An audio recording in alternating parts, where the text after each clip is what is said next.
Urgent retirees. Milei cannot cancel the new increase with bonus in Congress. Good news for retirees and pensioners of ANSES in Argentina. Because although the president was first able to cancel the first increase with bonus, now he cannot cancel the new increase Because he cannot gather allies in Congress. Who will favor the chainsaw against retirees and pensioners? We tell you everything in this report. Don't miss it, as it is very important. Support us as always by liking this video. We invite you to subscribe to the channel. And we also invite you to join the largest community of retirees and pensioners in Argentina by pressing the button that says Join, as you can see on the screen. Urgent retirees. Milei cannot cancel the new increase with bonus in Congress. Ladies and gentlemen, what is happening in Congress is historic and, above all, hopeful for millions of retirees and pensioners in Argentina. President Javier Milei, who, until now, had managed to impose his vetoes on the laws that improved pension knowledge, this time does not have the numbers to stop him. The situation is clear. The president has only 74 of the 86 votes. He needs to sustain his veto. And those 12 votes he is missing are decisive. Because if he does not manage to get them, and everything indicates that he will not, the new 72% increase, together with the extra bonus of 110,000, starting in September, will be definitely approved. This means that whether the Casa Rosada likes it or not, retirees and pensioners will receive a substantial improvement in their income, a direct injection into their pockets that can no longer be vetoed or blocked again. Last night at the Quinta de Olivos, Javier Milei organized an all-or-nothing dinner with deputies from Libertad Avanza and their most loyal allies. The goal was one to overturn the vetoes on the pension increase law and the emergency disability law in the Chamber of Deputies. It was a closed-door meeting with a tense and worry-filled atmosphere. The president sought to close ranks, unite support, and ensure that his supporters remain steadfast. All the members of Libertad Avanza will defend the vetoes. It is the right thing to do.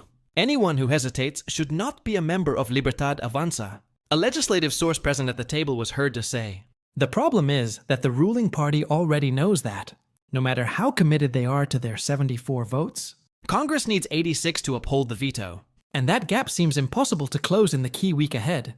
The dinner was attended by key figures from both the ruling and pro-government spaces, such as Christian Titando, Diego Santilli, Sabrina Ahmed, Alessandro Fenocchio Silvana Giudici, Luciano Lospina, and Diana Fernandez Molero. Also present was the new Quinones radical, Pablo Servin from the so-called Liga del Interior, one of the government's closest allies. They talked about strategies, negotiations with sectors that favor dialogue, and even lobbying with the argument of fiscal responsibility. But none of that changes reality. The opposition now has a sufficient majority to overturn the presidential veto, and thereby open the door to an increase and a bonus that will give some relief to the hardest-hit pockets. In short, Milei's move to block the increase, and the September bonus is about to fail. Congress is on the verge of definitively approving this improvement. And that means that millions of retirees and pensioners will be able to count on a more dignified income. In the midst of a crisis that is not letting up, this time, politics seems to be on the side of those who need it most. And the president, although he will not admit it, is facing a legislative defeat that will translate into a victory for the elderly in our country. There is something very important that I have not yet told you, and that I believe that retirees and pensioners of ANSES need to know and feel, because at this time, it is not just about numbers, percentages or figures, but about a change of course that, although small in the enormous sea of needs, has enormous symbolic and practical value. What is at stake in Congress is not just a 7.2% increase, plus an extra bonus of $110,000. What is being discussed is whether the state will continue to turn its back on those who have worked their entire lives, or whether it will once and for all recognize that they cannot continue living on incomes that are barely enough to cover the basics. The key fact that marks a before and after is that this time, it is not about an electoral promise, an announcement for the gallery, or a bonus that appears and disappears out of nowhere, but a decision that, given the current correlation of forces, President Javier Milei will not be able to stop. The opposition majority is already aligned.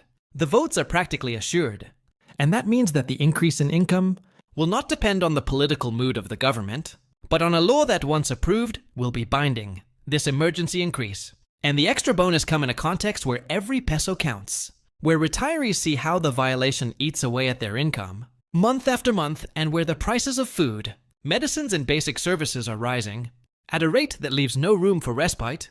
For many, those 110,000 pesos are not just a number, but the possibility of buying the medicines that today are priced at gold of filling the refrigerator a little more, or of paying an electricity bill that is getting higher and higher. And the 7.2% increase, which for the great economists in suits and ties may seem like a small amount, for those who earn the minimum wage, means that the monthly amount will no longer be exactly the same as last month, that at least there will be a respite in the midst of economic suffocation.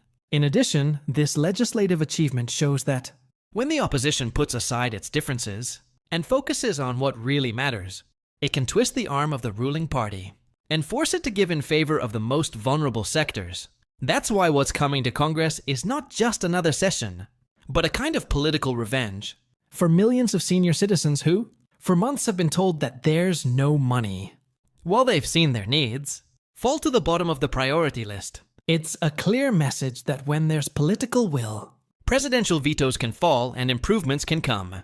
And most importantly, once it's voted on and approved, the government won't be able to veto it again, because the law will have the force of majority consensus. In other words, the increase in the bonus will be guaranteed.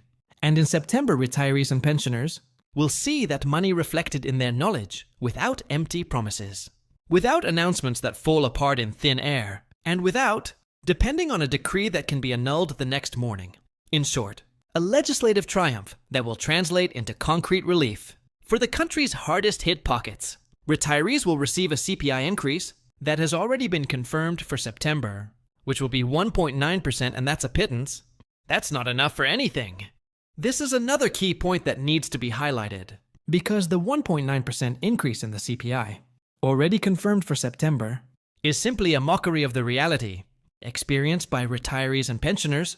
We are talking about an increase that does not even cover the increase in the price of 1 kilos of meat, which is not enough to compensate for even a week of rising medicine prices, and which in practice evaporates before reaching people's pockets.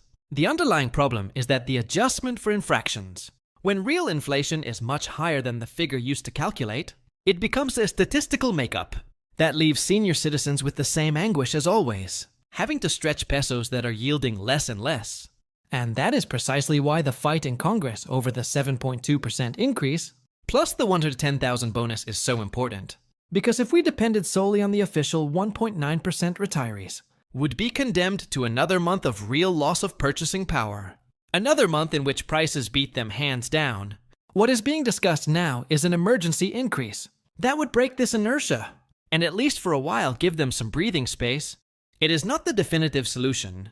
No one can seriously claim that it is, but it is a strong and concrete step to prevent income from continuing to plummet. It is the difference between receiving a crumb, disguised as an increase, and having a real improvement in September that includes a bonus that is felt on a day-to-day basis. And most importantly this time, Congress is about to make it clear that it will not allow the government to hide behind a ridiculous percentage, to continue making adjustments